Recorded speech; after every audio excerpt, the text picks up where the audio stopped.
बिस्मिल्लाहिर्रहमानिर्रहीम। अस्सलामुअलैकुम। Welcome to my channel passion best by Aqsa.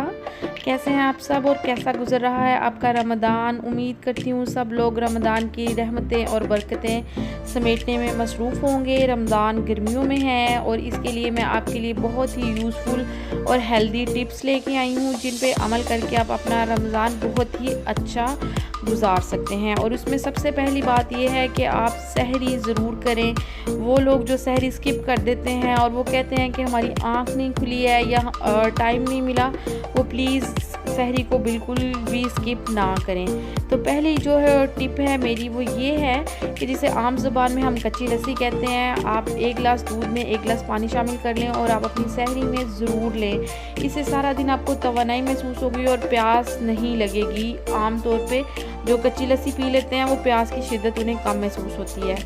Tip number 2 जो है वो ये है कि आप अपनी सहरी में मस्ट दही का ज़रूर इस्तेमाल करें। वो आप किसी भी फॉर्म में कर सकते हैं। दही में नट्स यूज़ कर लें। अगर दही प्लेन नहीं बच्चे खा रहे, इवन बड़े भी, तो आप उनको कोई भी फ्रूट की जो उनका फेवरेट है उसकी स्मूदी बना दें। इससे भी यही होगा कि आपको प्यास नहीं लगेगी सारा दिन। और जो आपने अफ्तारी में बहुत ज़्यादा ऑयली चीज़ें खा ली थी, तो दही जो है अगर आप सहरी में यूज़ करते हैं तो बदहज़मी से भी आपको बचाता है। तो दही का इस्तेमाल ज़रूर करें सहरी में। टिप नंबर 3 ये है कि अफ्तारी में तो सब लोग खजूर का इस्तेमाल करते ही हैं, लेकिन अगर आप सहरी में भी खजूर का इस्तेमाल करेंगे तो ये बहुत फ़ायदेमंद है आपके लिए।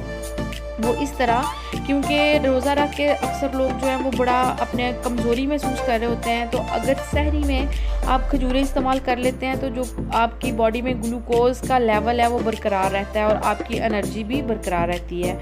तो जो ट्रिप नंबर 4 है वो ये है कि कोशिश करें कि 1 या 2 या जितना भी आधा भी फ्रूट जो है वो थोड़ा सा फ्रूट का पोर्शन जो है वो आप ज़रूर लें। इवन आप वो स्मूदीज़ में यूज़ कर सकते हैं दही के साथ, नहीं तो आप जूस भी पी सकते हैं किसी भी फ्रूट का।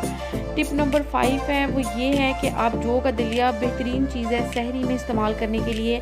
आप मीठा बना लें अगर आपको पसंद है। अगर आपको नमकीन पसंद है तो आप नमकीन भी इस्तेमाल कर सकते हैं। अगर आप मीठा बना रहे हैं तो आप इसमें दूध और शहद का इस्तेमाल करें। इससे आपको सारा दिन तवानाई महसूस होगी, आपकी एनर्जी बरकरार रहेगी। और जौ का दलिए की खसूसियत जो है वो ये है कि आपकी आंतों को खुश्क नहीं होने देती है।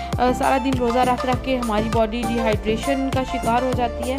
तो आप जौ का दलिया ज़रूर इस्तेमाल करें। और एक चीज़ जो मैं आपको बताना चाहूँगी वो ये कि सहरी में आप कोशिश करें कि कम तेल वाली रोटी इस्तेमाल करें और जो सालन आप इस्तेमाल कर रहे हैं वो भी आप कम तेल में बनाएं। इससे भी आपकी प्यास की शिद्दत में कमी ज़रूर आएगी और आप मसाले भी कम रखें। और वो लोग जो अपना वज़न कम करना चाहते हैं रमज़ान में, इन चीज़ों पे और इन टिप्स पे अमल करके वो वज़न भी कम कर सकते हैं। लास्ट पे मैं यही कहूँगी कि सहरी को मस्ट करें, सहरी को स्किप बिल्कुल भी ना करें। और अगर आपको मेरी वीडियो पसंद आई है तो इसे लाइक करें, अपने फ्रेंड्स और फैमिली के साथ शेयर करें। और अगर आपने अभी तक मेरे चैनल को सब्सक्राइब नहीं किया तो इसे कर दें सब्सक्राइब, साथ लगे बेल आइकॉन को भी प्रेस कर दें जो कि बिल्कुल फ्री है। ओके जी, अल्लाह हाफिज़।